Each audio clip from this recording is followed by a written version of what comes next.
let me, you can go ahead, and if you just want to share a little bit of background and get started. Thank you again for being here. Yes, thank you. Hi, so I'm Stacy Sadoff. I graduated from UNC Charlotte in 2007, which sounds like a long time ago. And then after, I guess, just a very brief educational background, after that, I have a random paralegal certificate, and then went to the Chicago School for Professional Psychology and got my master's in forensic psychology, which leads me to my psychology job and talking about forensic psychology. And I also work at Wisconsin Department of Justice and do digital forensics, which is not, I mean, kind of psychology related. I figure I can touch on that towards the end if anyone is interested in computer forensics. If not, it can be a really short conversation. So I was going to ask, I'm trying to think if Zoom has where you can raise your hand. How many psychology people are in here? I guess I would just be curious what everyone's going to school for. I'm a psychology major right now. Okay, cool. Yeah, there's a few hands raised too. That looks like they're maybe. I was saying, unless it's easier in the chat box, I'm just curious what people are going to school for, or if you're like me and you change your major 3-4 times. That was my experience, or you just don't know quite what you want to do yet. Oh, public health, nice. Okay. Well, I was just seeing if anyone else was typing. I made a PowerPoint. It's nothing super crazy, but I just thought I would still make one just to have somewhat of a visual, but I'll probably just talk more than what's on my PowerPoint. And if you have any questions as we go, feel free to reach out. Okay, so I'm going to share my screen.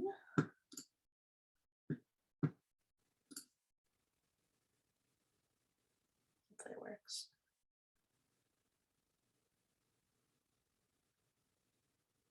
Can you all see my PowerPoint? Okay.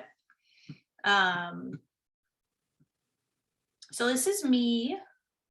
Again, like I said, I have my master's in forensic psychology and then LPCIT in Wisconsin.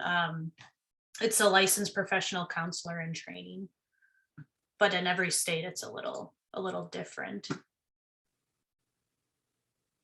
So when I took an intro to forensic psychology course, they would always throw all of these different definitions about what is forensic psychology.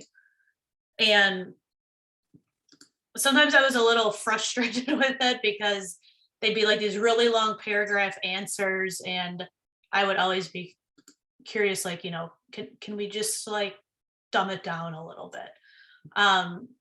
So the way I explain it to people is it's just applying psychology to the legal system. I'd say more, legal system, criminal justice system. So it's just a blend of the two. So, where'd it go?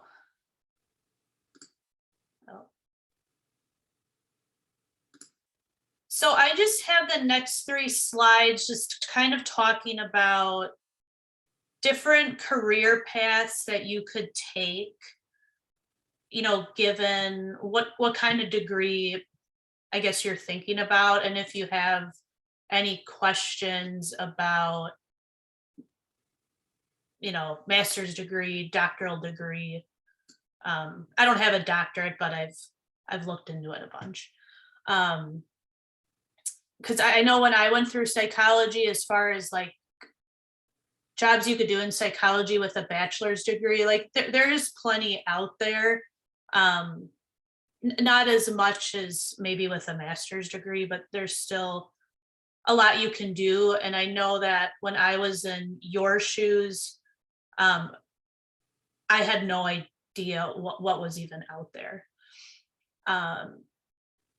So just three that I kind of mentioned as far as a bachelor's degree. And again, this is just jobs that like I was thinking of in a forensic area with a forensic focus, I guess. So child protective services, for example. I forgot if I said I'm from Wisconsin, but in Wisconsin, we have Department of Child and Family Services. I would assume that North Carolina has if it's not called that, it's called something very similar. So I have some friends that work in that department where they're, investigating if there's like child abuse going on, or kind of looking at it more from best interest of the child that, somehow got tangled up in the legal system. So, whether it's in family court for like custody disputes, or if the child was abused, kind of looking at that angle. Another one I wasn't aware of until my current job is the district attorney's office. So, for example, in Charlotte, there would be, I think it's Mecklenburg County, if I remember correctly. So Mecklenburg County would have a district attorney's office, and within the district attorney's office, you have the prosecutors that prosecute, criminal cases. But within there, they usually have victim witness coordinators. So another job that you could do with, if you want to get into forensic psychology, is be like a victim witness coordinator, or I think that's usually what they call them. But what they do is if there's a criminal case that's going forward and there's several witnesses, victims that are involved in this criminal case, the victim witness coordinator, who usually has a psychology background, not necessarily, but a lot of them do have psychology backgrounds. They will help coordinate all of the witnesses and the victims. And even if you are the type of person that is interested in a little bit of kind of interviewing, not necessarily investigations, but just interviewing people and asking them questions about, say, what their role was in the case, that person does those kind of questioning as well, where they sit with the attorney. So like oftentimes not to jump too far ahead, but in my computer forensic role, if a case is going to trial that I was involved in, I would typically meet with the victim witness coordinator and the attorney. And oftentimes the victim witness coordinator might ask me questions about how, like, what I did is relevant to the case. So if you kind of like, if you're the type of person that, I guess, likes questioning individuals and likes coordinating a bunch of moving parts, that could be something that might interest you. The third one I mentioned was probation and parole. Again, every state has a state probation and parole, as well as counties, and then at the federal level as well. So I did an internship at US probation and just United States probation in a non-clinical setting.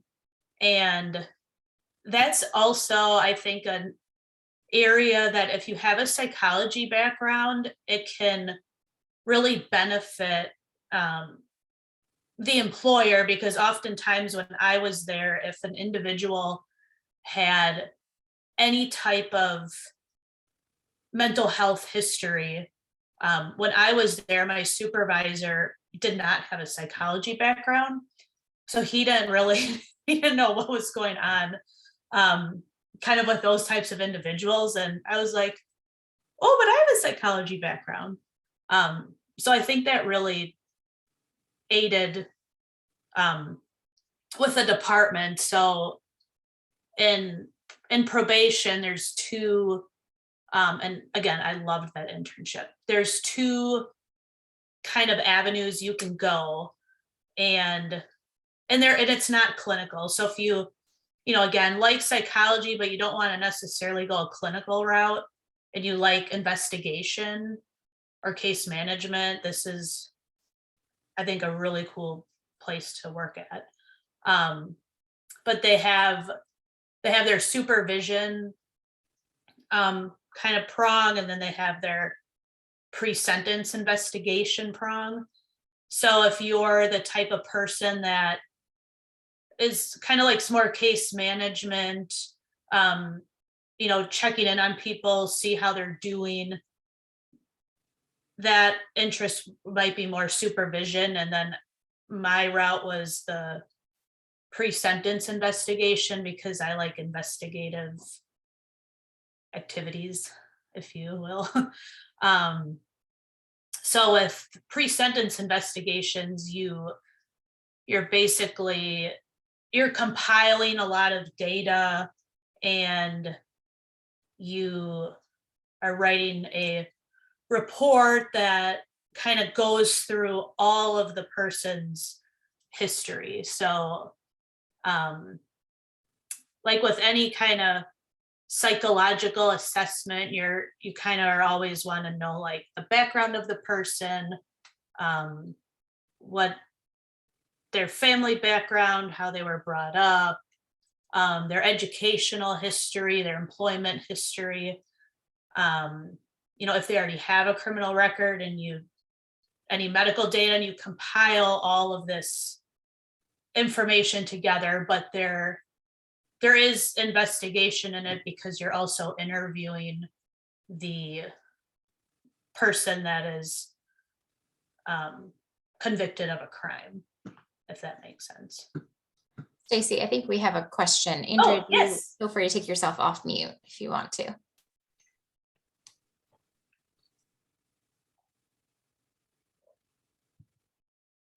Or Andrea, if you're more comfortable, you can put it in the chat, whichever you prefer, but you're welcome if you want to ask now. Is it saying that I'm raising my hand? Sorry. I didn't It know. is. I'm guessing that maybe you didn't mean to do that. No, I didn't. Sorry about that. No, not a problem at all. All right, Stacy, go right ahead. Okay. I felt like I just talked really fast, but yeah, in the beginning on my academic journey, if that's what you want to call it, I wasn't as interested in clinical work, more like in investigative, but still psychology. So I don't think I ever really knew that probation and parole was a thing, to be completely honest. So that's like one thing I thought of is, again, with forensic psychology, they typically, I think for the most part, require a bachelor's degree. Some agencies might require a master's, but I think for the most part, it's a bachelor's degree. So if you have does anyone have any questions about any of these? I feel like I just talked really fast. No? Okay. So now I'm jumping, you would think I would go to the master's level next. But since I know the most about that, I figured I would do the doctoral degree. And this is not a, this is just a couple areas. I mean, there's a lot of things one could do with a doctoral degree if they want to, say, be a forensic psychologist. So one that's not on here is oftentimes with police departments, if you're getting hired with a police department, or say you are involved in a shooting or something that triggers, I guess, a big kind of change in something that happened. Oftentimes they might bring in a forensic psychologist and do what's called a fitness for duty evaluation. I always thought that would be really cool to do. And then I learned you had to have a doctorate. So I was like, well, I guess we're not going to do that. But that's one thing you can do. The two I listed here, actually, no, before I get into these, I guess the one that always comes to mind for me is in any prison setting, you're going to have a forensic psychologist that probably has maybe a team of like a couple others, but at least I know, excuse me, in Wisconsin, every prison has a psychologist. The jail I work at, I think they have a psychiatrist, but not necessarily a psychologist. So I just wanted to bring that up, as if, you know, working in a prison interests you, and you want to get a doctorate degree, that would probably be a forensic psychologist. So the ones I mentioned here is when I did one of my clinical internships, I interned at a facility. It's a state facility in Wisconsin. It's called Mendota Mental Health Institute. That's pretty much irrelevant. But the patients, if you want to call them patients, at Mendota, they are there because they were either found not competent to stand trial in a criminal case, or instead of being found guilty or not guilty in a criminal case, they were found, in my state, we call it not guilty by reason of mental disease or defect. Other states, not guilty by reason of insanity. So the role of the forensic psychologist, I mean, they would potentially be testifying in court on, you know, whether or not the patient, you know, at this facility, whether or not they find them competent to stand trial, which basically means they can move on with their criminal proceeding. And they'll also do evaluations for if the forensic psychologist thinks that the patient should be found not guilty by reason of mental disease or defect. So with that job comes testifying, which I thought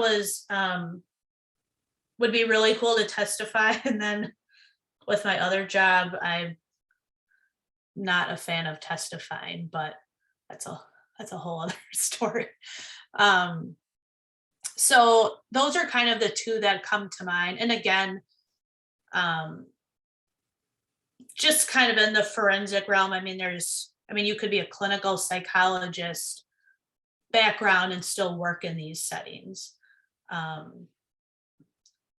But yeah, so for the most part, they might be doing some treatment with groups, but oftentimes, at least with my site that I was at, they'll have doctoral students or social workers or people like myself do the therapy or the group part of it, and the psychologist will focus more on the evaluations that they meet with the patients, and then go to court and testify and give their opinion as to whether or not they think a person is competent to stand trial, or again found NGI, which is the short term for that. Any questions about forensic psychologists?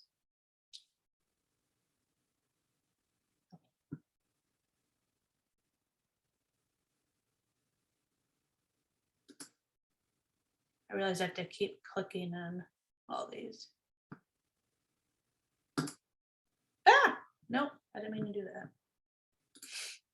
Does anyone watch the TV show Bull? Show of hands, no. Okay. So yeah, so the last slide, I just figured, since I know the most, since I have my master's degree. So if anyone watches the TV show Bull, he's like a trial scientist. Oh, Hannah said started to, seemed pretty interesting, yeah.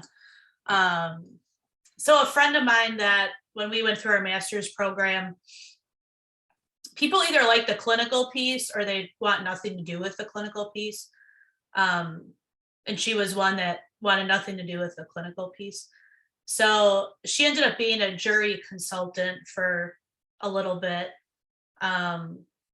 where you're working at a firm, and then I thought originally that it was more like criminal cases, calling jury consultants, but like after speaking with her, it seems like more like businesses call on jury consultants to see what kind of juror members might favor their case.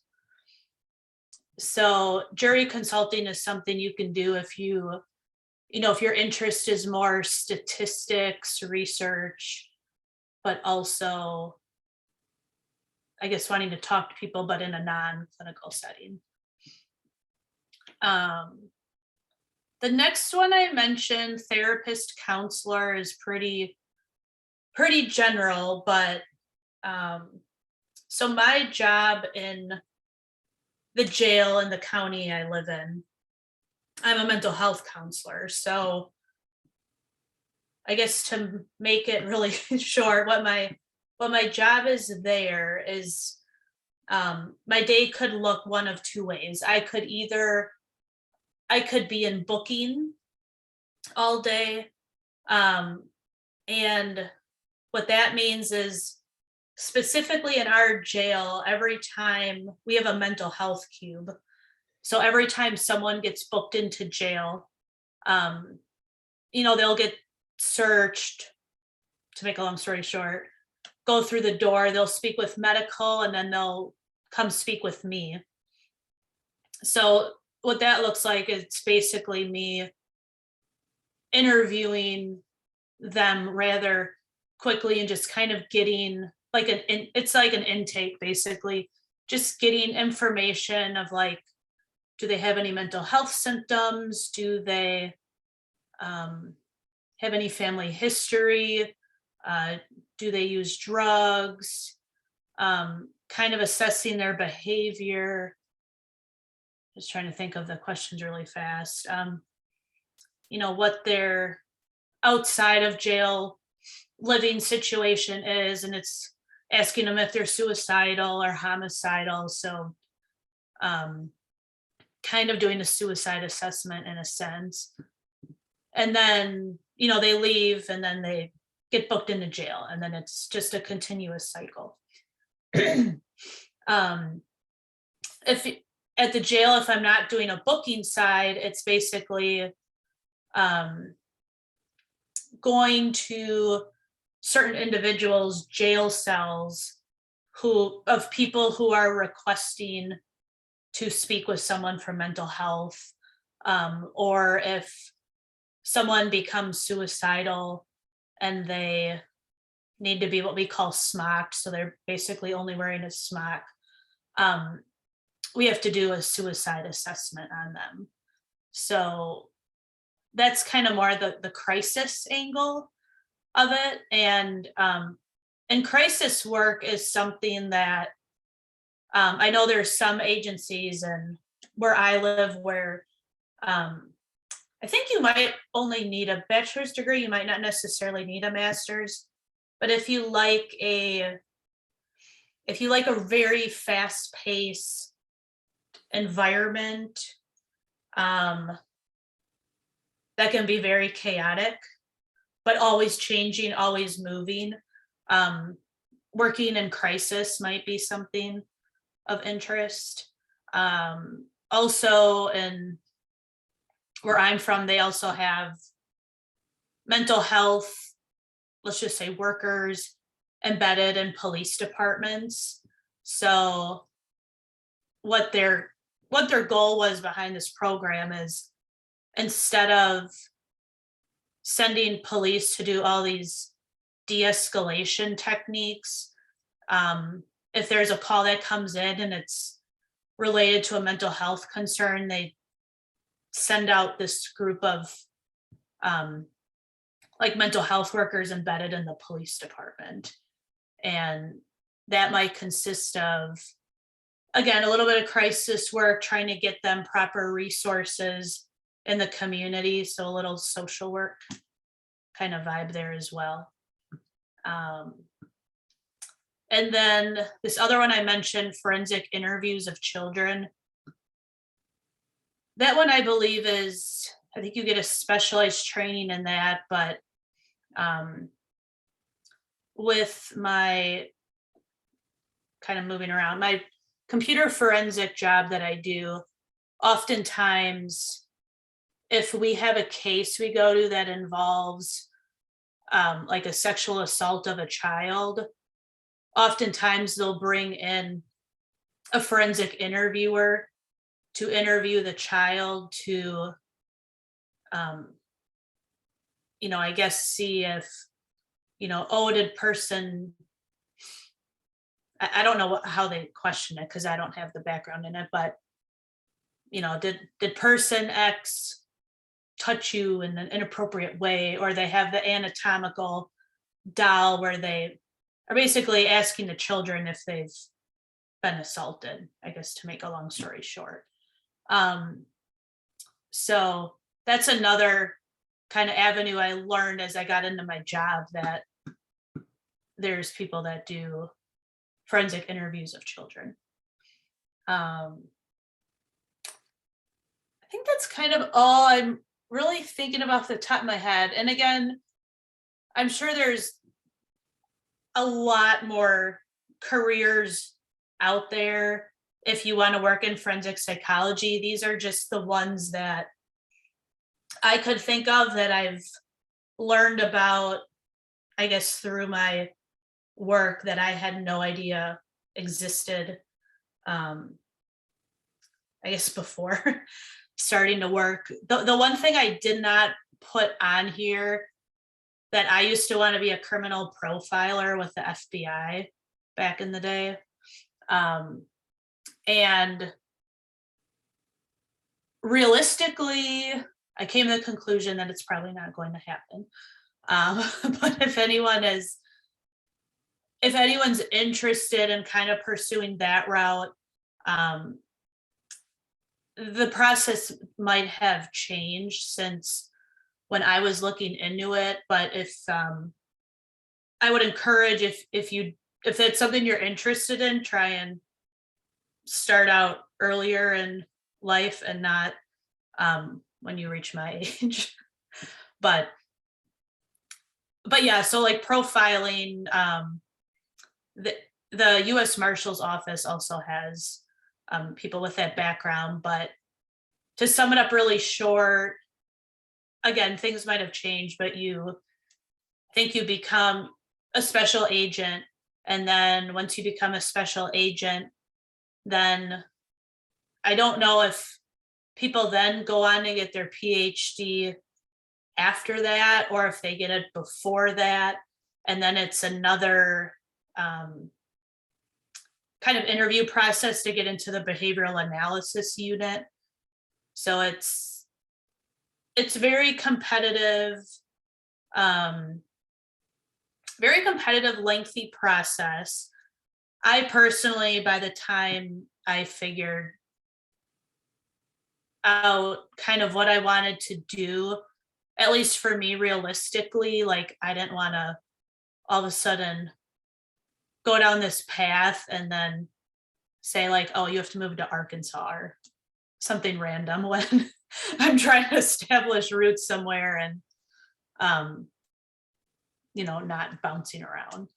So I know a lot of people always want to do profiling. And then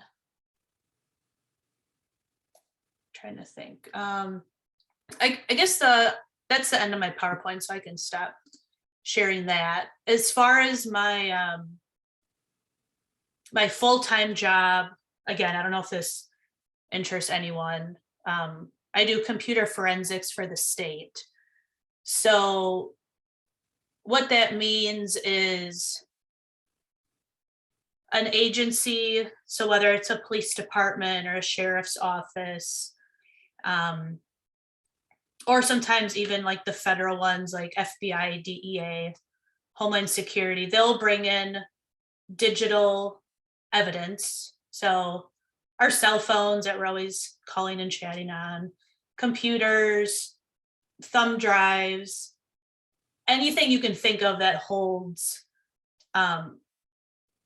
digital evidence or media storage. So they submit that. I basically get information off of it, go through it, and try and find evidence of a specific crime that they arrested the person for, and then package it up in a pretty bow and give it to the detective. And and then in my case, hope it doesn't go to court because I don't like testifying. But I think even though my job is more computer focused, I think having a psychology background can be very helpful, because at least my supervisor knows when we get like stalking cases come in, he knows to give them to me, because I'm like, ooh, I like those ones, because you try and get into the mind of the stalker. Or if there's ones with like individuals with mental health issues, he'll give them to me because he knows I'm interested in that. Yeah. Oh, how did you figure out what you wanted to do? Good question. Oh yeah. So Honest just asked, how did you figure out what you wanted to do? I still don't know if I fully know what I want to do with my life, to be completely honest. But yeah, so I did my undergrad in psychology, and I didn't know as much information as I know now. And I was like, I don't know if I can really do much with my 4-year degree, which as it turns out you can. So then I knew someone that went to the Chicago school, where I got my master's. And at that point, I wasn't interested in the clinical part of psychology. So I did a non-clinical route, if that's what you want to call it, which is where I did my internship at US probation, because I liked more of the investigation piece, but still interested in psychology. And then from there, that was when basically the economic climate tanked in 2008, and like everyone was kind of let off from their jobs, or hiring freezes were going on with the government. then I was like, well, I guess I could move back to Wisconsin. And then I kind of looked into like a criminal analyst spot. So I'm like, again, you could use psychology for that, but you're analyzing pieces. And as I always tell people, I'm too chicken to be a police officer. Because I always thought it'd be cool to be a detective. But then I learned that in order to be a detective, you have to start out on the streets. And just the thought of that, I was like, oh God, help me. Like, not gonna happen. So I was like, oh, a criminal analyst, you like still do like investigation analytical work, but you kind of get to hide in a sense. So then I was looking into that, but there weren't openings for that. So then I fell into digital forensics because there happened to be an opening in the department I was working at. So then I fell into digital forensics, and then again, we'll just say fast forward, I'm like, I think I kind of want to do clinical work now. So then I went back and did this licensure bridge program, which required doing an internship to obtain clinical hours. So that's where I did Mendota that I mentioned, working with people found NGI or incompetent to stand trial. And then that finished. And then, yeah, I'm still at my computer forensics job, but then I also got a part-time job at the jail. Really just kind of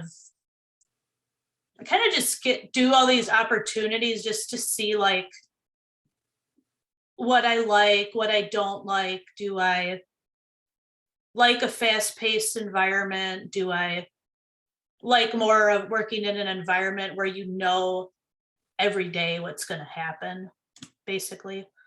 So my path was just, it was all over the place. And people still ask me like, where do you think you'll end up? And I'm like, I don't really know, but we'll figure it out.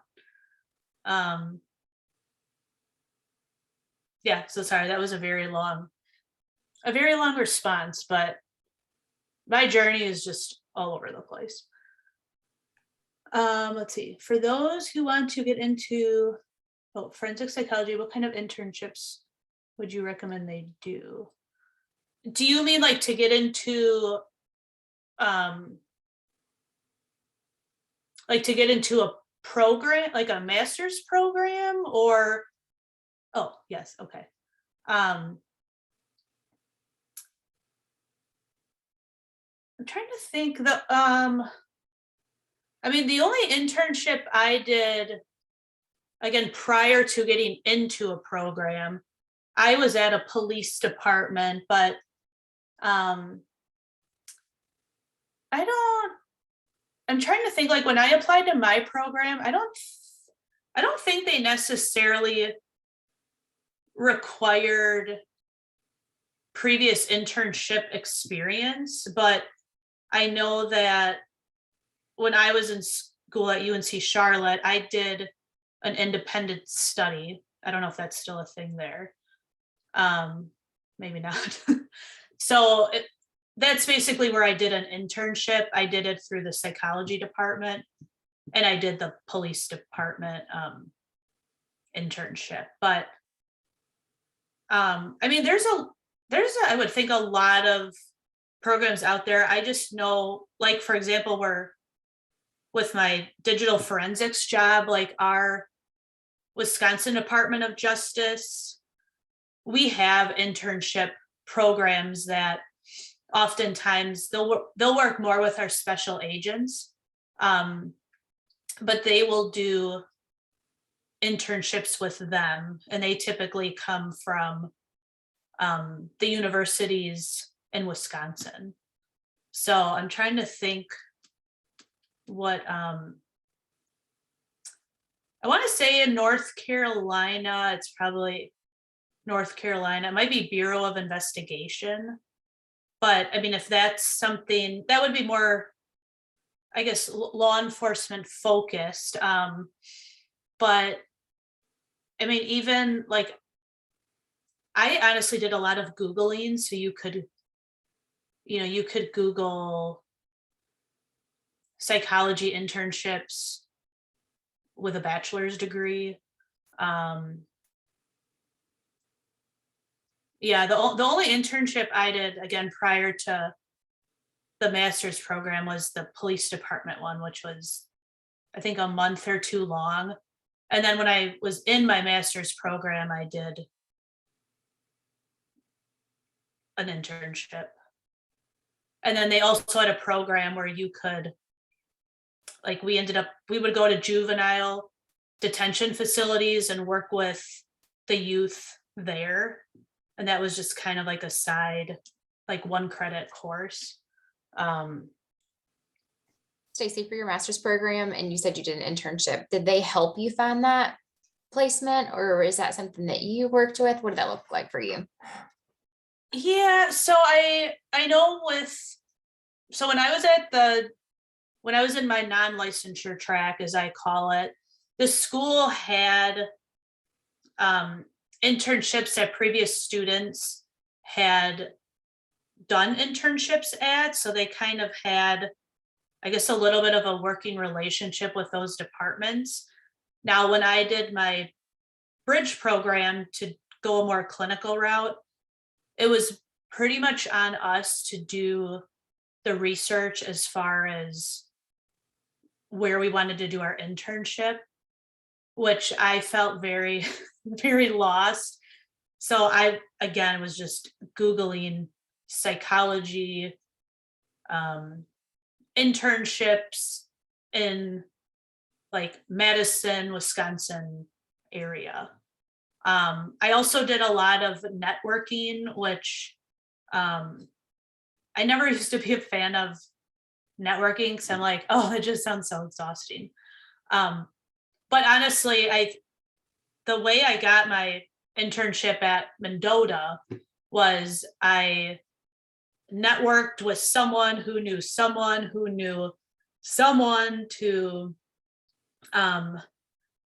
set me up with contact information for people, and really just like copy and pasted the same email and just sent it out everywhere. So I mean, even if even like on LinkedIn, if anyone's on LinkedIn, if you see people that have, you know, a job that you're interested in, or if they work at an agency or department you're interested in, I would reach out to them and see if, you know, maybe they know someone or can connect you with someone. Yeah. And So I don't know if that that answers your question, but I guess back when, I don't remember there being like an internship requirement. I just know if you obviously do one, you're going to look better and more competitive than someone that doesn't maybe do one. But I would look into your state agencies because they seem to have a lot of internship programs. Yeah, and I'll also reiterate, you can meet with your career coach too. So scheduling an appointment, and I'll put the link in the chat on how to do that. If you want to chat through, like, where do I start looking? How do I reach out to people? I did put in the chat, we have our career guide, and on page 15, there's a simple email that you can use. But if that feels nerve-wracking, or if you don't even know how to find people, scheduling an appointment with a coach, we can help you just kind of process some of those starting places. You also can visit drop-ins. We have drop-ins Monday through Friday from 10 to 3 in the Career Center. So all of this stuff, we can help make it feel hopefully a little less overwhelming, because it can be a little scary doing your first outreach, and I've done it too, and so I know it can be a little like, what do you say, what do I, you know? So we can process all that stuff with you, so that way you don't have to do it by yourself. We can kind of walk with you, like reading your emails, things like that. We can help in all of that. I also want to say, Stacy, I love that you mentioned that, like, you're still trying to figure out, and like you've been very open with exploring new careers, because I think that's an important thing. So many of us grew up with family members who started in one job and retired there.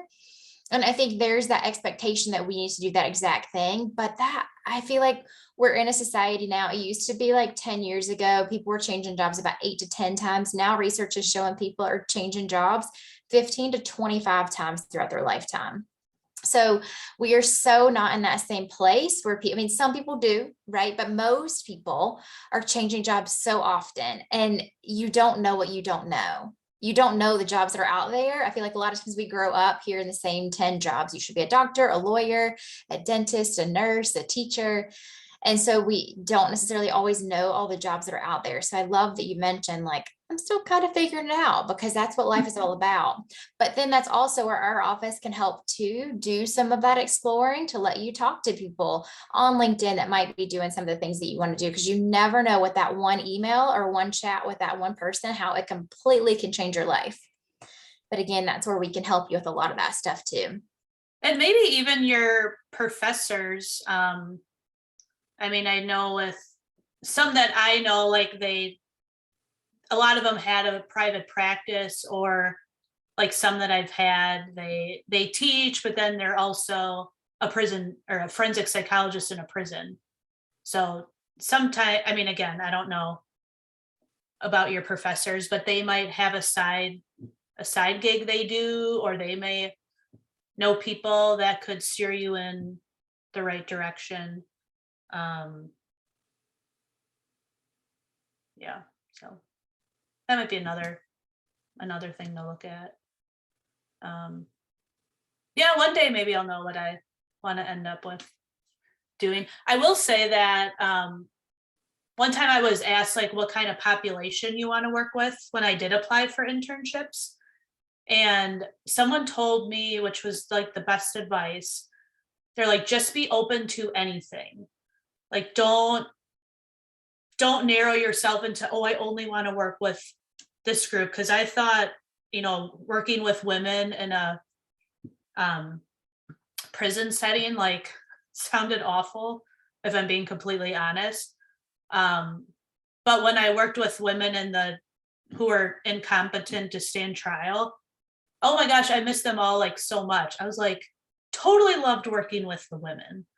So again, as you're exploring or you're doing these different opportunities, I would just recommend stay very open to what experiences you could do. And, worst case scenario, you learn, I really like this population, or, oh my gosh, definitely don't want to work with that group of people. So a lot of it can be just trying to figure out what you like, what you don't like, and yeah, like Stephanie said, I'm kind of doing a career transition because I'm like getting slightly burned out from doing computer forensics for like almost 10 years. So I'm like, it's time for a change, and that's okay. Scary, it can be scary because you're like kind of starting all over again, but whatever, I don't care. I want to change it up. And Stacy, so you can come back as an alumni too. So even if you're like, oh, I just want to process some of this stuff, schedule an appointment. You can talk with the career coaches too. Yay. All right. Well, thank you all so much for being here. Thank you, Stacy, for sharing some insight and just some good wisdom. So thank you. You're welcome. Yeah, everybody feel free to check out our other dates that we have coming up. And then, like I said, if you wanted to talk, to schedule an appointment, by all means, please, and we can help walk with you through some of this stuff that feels incredibly overwhelming. So thank you. Good luck, everyone. Bye.